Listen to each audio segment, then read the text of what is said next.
Good evening, my friends. This is Paul, and tonight I'll be reviewing for you Yoshi and the Mysterious Book for the Switch 2. My experience with Yoshi games has been, for the most part, not great. The only games of his that I've actually enjoyed are Yoshi's Woolly World and its 3DS remake. I haven't played New Island, admittedly, but from all of the other games, the experience has been largely negative. Going into Mysterious Book, I was hoping that Nintendo would take the feedback from Yoshi's Crafted World and turn that abomination into something that's actually fun.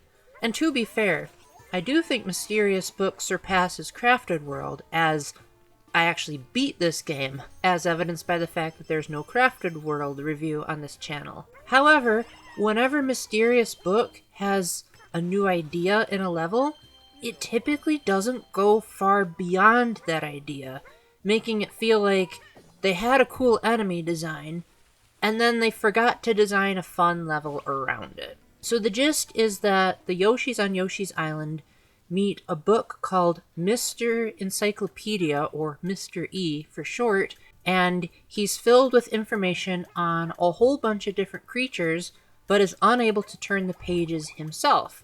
So he asks the Yoshis to jump inside his pages and make a whole bunch of notes on the creatures. And these notes are in the form of discoveries. Some of these discoveries are as simple as you lick an enemy and Mr. E will describe what Yoshi tastes. Or you might throw an egg at an enemy and see the enemy's reaction. But it might be something a lot more involved, and some of these tasks can be pretty devious. There was not a single level in the game where I got all the discoveries on the first try. That being said, most of the levels I didn't ever return to because, again, once you see the central gimmick, there's really not much to it. Now, throughout the levels, you're meant to be playing it in kind of a non-linear order, just like Yoshi's story was, where all you had to do was just eat enough fruit rather than get to the finish line. Yoshi in the Mysterious Book is slightly different, as there are sometimes multiple ways to beat a level. In one, I collected all the smiley flowers, and that was enough to beat the level. But there's usually one central objective that you have to get to, but you can make different discoveries along the way in different orders. And sometimes the finish lines in and of themselves are non-linear, like you might need to collect enough keys to open a door, or you might have to rescue enough creatures. And so it adds a sense of puzzle platforming to this game. The actual platforming that you do itself is usually pretty simple. It's more so of having fun while doing it, rather than feeling like you're getting an exhilarating challenge.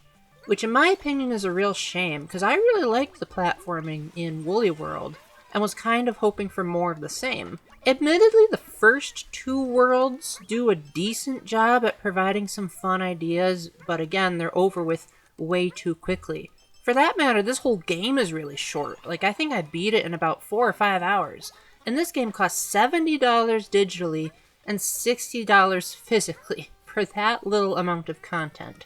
Now, to be fair, there is a post-game world, well, 4 of them to be exact, which I didn't even bother playing. I was like, I am done with this game as soon as I rolled the credits. It was an overall lackluster experience, as I liked the initial thrill of discovering the new types of creature designs and even seeing how the old ones bring a new twist on the formula, and I really liked that you have the option to name the creatures. Even the familiar Mario enemies you can give new names to. But overall, the game just failed to hold my attention for longer than the first couple of levels. The art book aesthetic, honestly, is even worse than Yoshi's story in my opinion. It just makes the backgrounds feel like they're kind of blurry, and everything moves almost like those bouncy cartoons, but it doesn't have the charm of an animated storybook. I would say even Yoshi's Crafted World nailed that assignment better than this game does, as nothing in this feels particularly mind-blowing.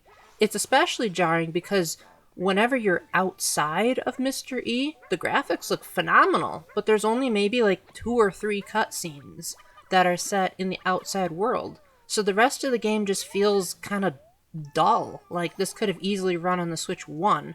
to be fair, there are some levels that have quite a lot of things going on, so I could definitely see the argument being made that this game needs the extra horsepower of the Switch 2, but at the same time, visually speaking, it's not going to win any awards. Now, one funny thing about this game is that there's a very prominent collectible in this game called tokens, kind of like the coins in the Mario series. And to be honest, I never actually used them during my playthrough. In fact, after I beat the game, I said, wait, what are these tokens even for? Apparently, they are to buy hints from Mr. E if you're trying to complete all of the discoveries in a level.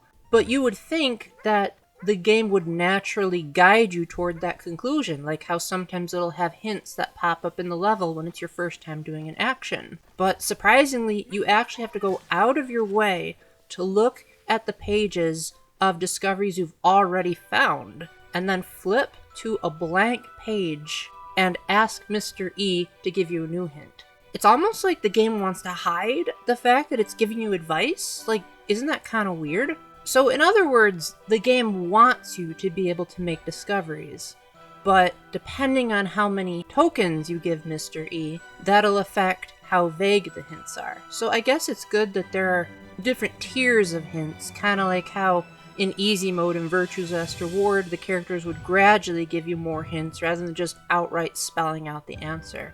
Overall, Yoshi and the Mysterious Book was alright. Yoshi controlled decently enough by Yoshi game standards, and the initial thrill of discovering these unique creatures and what they do was alright enough.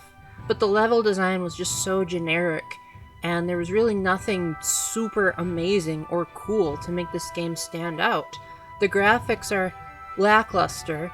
The worlds made me want to leave them almost as soon as I entered them. And the fact that if you have enough discovery points, you can skip major sections of most worlds makes it almost seem like the game wants you to beat it as quickly as possible, which is exactly what I did, because I was thoroughly miserable. And honestly, I'm so glad that GameFly exists as a result, because I would never, ever want anyone to have to buy this game at $60.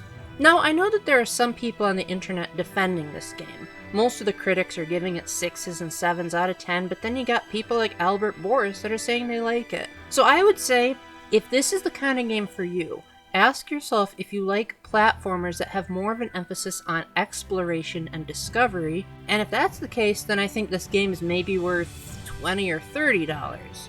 But if you're like me, where you want just cool spectacle like what you would get in, say, Super Mario Galaxy or Super Mario Bros. Wonder, then I would say, at most, rent it just to see if maybe I'm over-exaggerating, or otherwise just skip it and play Woolly World instead.